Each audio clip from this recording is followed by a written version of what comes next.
ومن يضلل فلا هادي له أشهد أن لا إله إلا الله وحده لا شريك له وأشهد أن محمدا عبده ورسوله لا نبي بعده فقال الله تعالى في القرآن الكريم أعوذ بالله من الشيطان الرجيم بسم الله الرحمن الرحيم رب اشرح لي صدري ويسر لي أمري واحلل عقدة من لساني يفقهوا قولي يا أيها الذين آمنوا كتب عليكم الصيام كما كتب على الذين من قبلكم لعلكم تتقون. Yang kami hormati Ketua Pengurus Musholah Nurus Salam beserta perangkatnya, dan yang kami hormati Ketua Ramadan beserta jajarannya, yang kami hormati Ayahanda, Ibunda, Adinda, semoga Allah memuliakan kita. Yang kami hormati alim ulama, ceri pandai, tokoh masyarakat yang besar kami tak sebutkan gelar, yang kecil kami tak sebut nama. Sesungguhnya Allah Maha Pengasih dan tak pernah pilih kasih. Sesungguhnya Allah Maha Penyayang, sayangnya tak terbilang.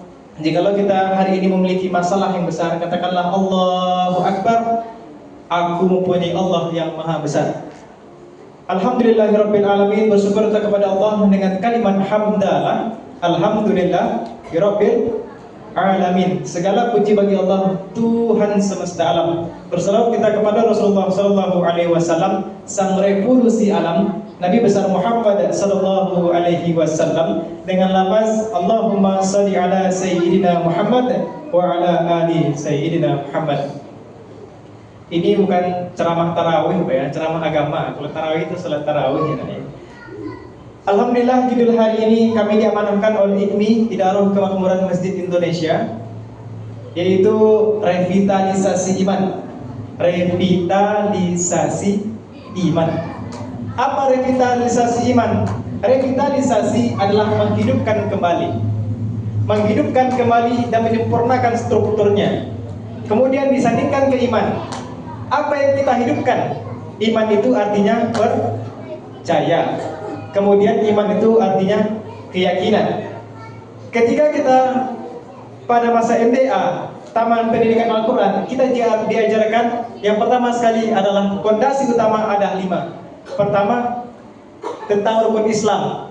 1. Asyhadu an la ilaha illallah wa asyhadu anna Muhammadar Rasulullah. Sesungguhnya aku bersaksi tiada Tuhan selain Allah, dan aku bersaksi bahwa Nabi Muhammad SAW adalah utusan Allah. Yang kedua adalah aqimus shalah, dirikanlah salat. Yang kedua, wa atuz zakah, berikanlah zakat. Jikalau di bulan Ramadan kita harus membayar zakat fitrah, dan juga ada namanya zakat mal. Zakat fitrah adalah mensucikan diri, dan sedangkan zakat mal adalah mensucikan harta.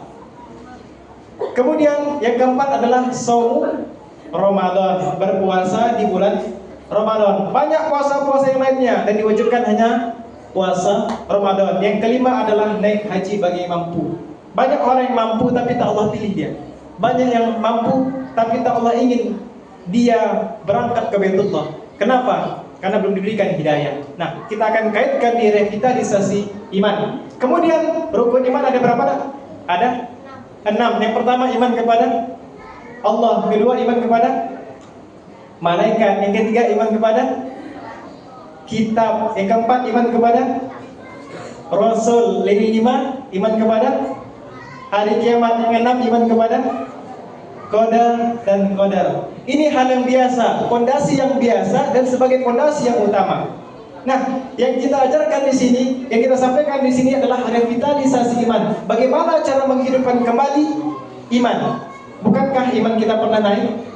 Bukankah iman kita pernah turun? Dan pernahkah iman kita itu stabil atau stagnan? Kalau hari ini kita masih berangkat ke masjid, tapi ketika mendengarkan ceramah kita masih konsen, dan ketika kita pulang kita membawa isi ceramah, berarti iman kita sedang naik. Jikalau kita hari ini imannya adalah stabil, kita juga ke masjid, tetapi ketika mendengar ceramah kita tertidur, kita tak menyimak apa yang disampaikan oleh al-ustaz ataupun tausiah agamanya. Dan jikalau iman kita turun, untuk pergi ke masjid pun berat, untuk membuka Al-Quran pun sangat berat, dan ketika mendirikan sholat pun hanya sekedar meruntaskan kewajiban, tapi tak sekedar kebutuhan. Bagaimana cara menghidupkan iman? Ada kalimat baik, dari Allah Subhanahu wa taala. Apa yang Allah katakan dalam Quran surat Yunus surat yang ke-10 ayat yang ke-9? Apa yang Allah katakan? Wa ma asabathum musibah illa biiznillah. Itu surat At-Taghabun, surat yang ke-64 ayat yang ke-11. Nah, kita tidak akan diberikan musibah, kita tidak akan diberikan cobaan, kita tidak akan diberikan ujian illa biiznillah, kecuali semua adalah kehendak Allah. Jikalau hari ini kita diizinkan oleh Allah untuk pergi ke masjid, maka itu atas kehendak Allah. Banyak saudara-saudara kita yang di rumah sakit, tak Allah izinkan ke masjid untuk menyelesaikan antara dia dan penyakitnya. Banyak yang hari ini di rumah sedang bermain, sedang membuat apapun, apakah membuat kue kah, sibuk dengan jualannya kah, ataupun yang lain sebagainya. Kenapa dibuat seperti itu? Allah buat dia sibuk. Kenapa? Karena Allah ingin orang-orang pilihannya yang ke masjid. Kemudian alam taro kaifa daraballahu kalimatin thayyibah. Sesungguhnya Allah itu memiliki perumpamaan, sebuah kalimat yang baik. Kasyajaratin thayyibah, sebuah pohon yang baik. Asluha auliha, akarnya kuat ke dalam. Kemudian wafumiha fis sama, itu di dalam Quran surat yang ke-12. Nah, apa isinya? Sesungguhnya Allah memberikan perumpamaan yang baik dengan kalimat yang baik, seperti pohon yang baik memiliki akar yang kuat dan cabangnya menjulang ke langit-langit. Apa maksudnya? Iman seseorang itu, jikalau dia yakin, jikalau dia kuat, maka ia akan seperti pohon yang baik, memiliki akar yang kuat dan cabang yang menjulang. Iman kita itu, kata Imam Al-Ghazali, ahli tasawuf, ada dua saja. Pertama adalah kesabaran, yang kedua adalah bersyukur. Kemudian bagaimana cara sabar ini? Dan sabar itu artinya adalah ketahanan. Jikalau kita hari ini berjumpa dengan orang, berjumpa dengan bos, ataupun berjumpa dengan salah satu teman, tetapi ketika itu kita dicela, kita dicaci maki, kita diberikan kalimat-kalimat yang tak baik, jikalau kita tahan dengan kalimatnya, kita tak menjawab, berarti kita sabar. Jikalau ada kejadian yang tak mengenakan terjadi pada diri kita, kemudian meninggallah saudara kita, kemudian kita berani untuk mengatakan kepadanya, Inna lillahi wa inna ilaihi rajiun. Tak masalah menangis, tak masalah bersedih, tetapi kalau berhenti-henti berarti kita tidak sabar, berarti kita tidak tahan terhadap ujian, cobaan, musibah yang telah Allah berikan kepada kita. Kemudian apa setelah sabar? Bersyukur. La in syakartum la azidannakum wa la in kafartum inna azabi lasyadid. Jikalau kamu bersyukur, aku tambah. Jikalau kamu kufur, aku kurangi. Bahkan aku berikan laknat. Jikalau hari ini kita bersyukur, kita memiliki baju, kemudian kita berangkat ke masjid menggunakan baju itu dan kita mengucapkan hamdalah, maka kita termasuk orang-orang yang bersyukur. Banyak yang hari ini di rumah sakit ingin pergi ke masjid untuk melaksanakan sholat.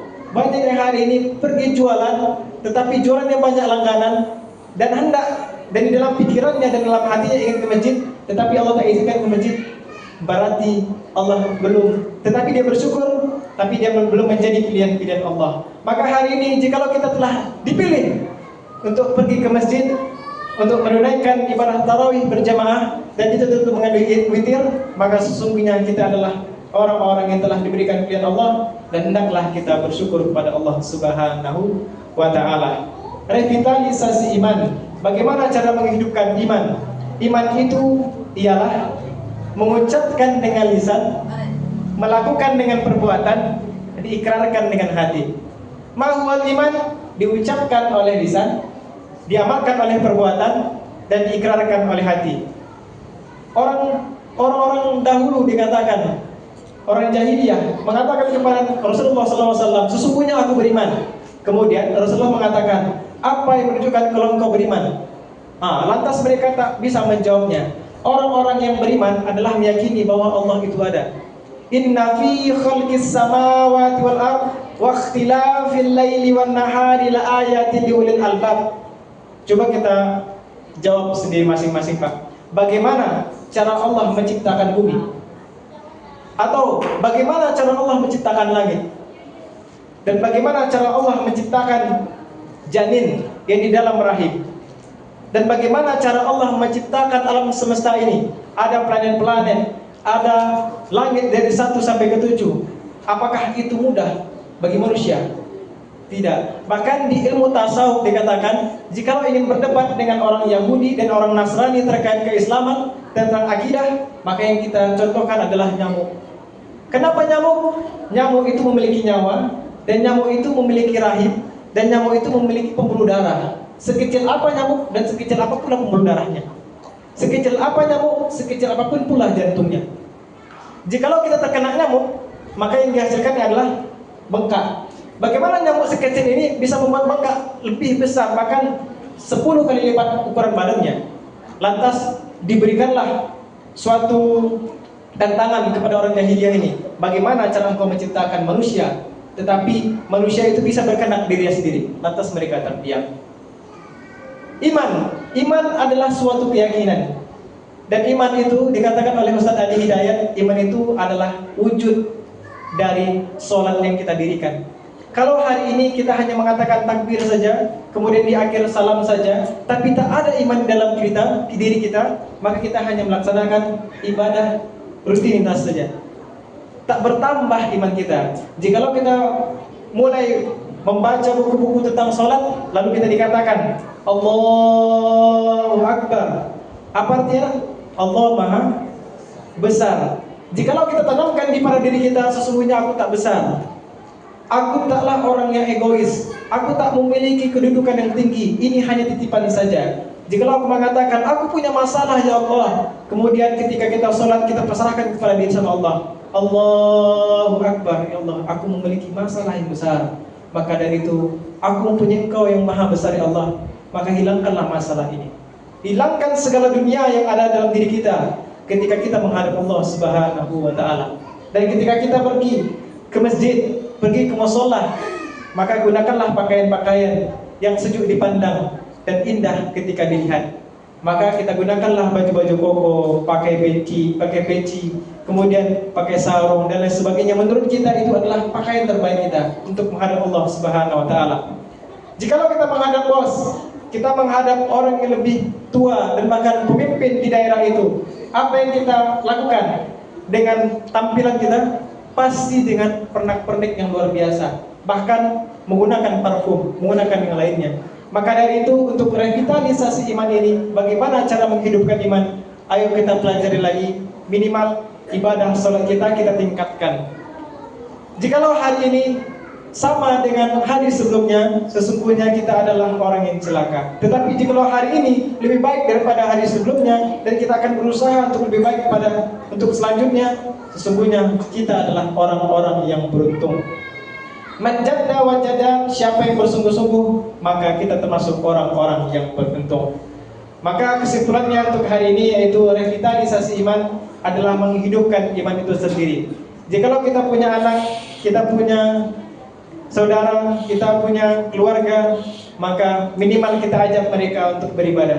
Apapun kejadiannya, apapun yang mereka lakukan di sini, apakah mereka main-main sebagai anak-anak, tak masalah. Yang penting mereka mencintai masjid, mereka mencintai mushola. Semoga bermanfaat. Subhanakallahumma wa bihamdika, asyhadu an la ilaha illa anta, astaghfiruka wa atubu ilaik. Wallahu a'lam bishawab. Assalamualaikum warahmatullahi wabarakatuh.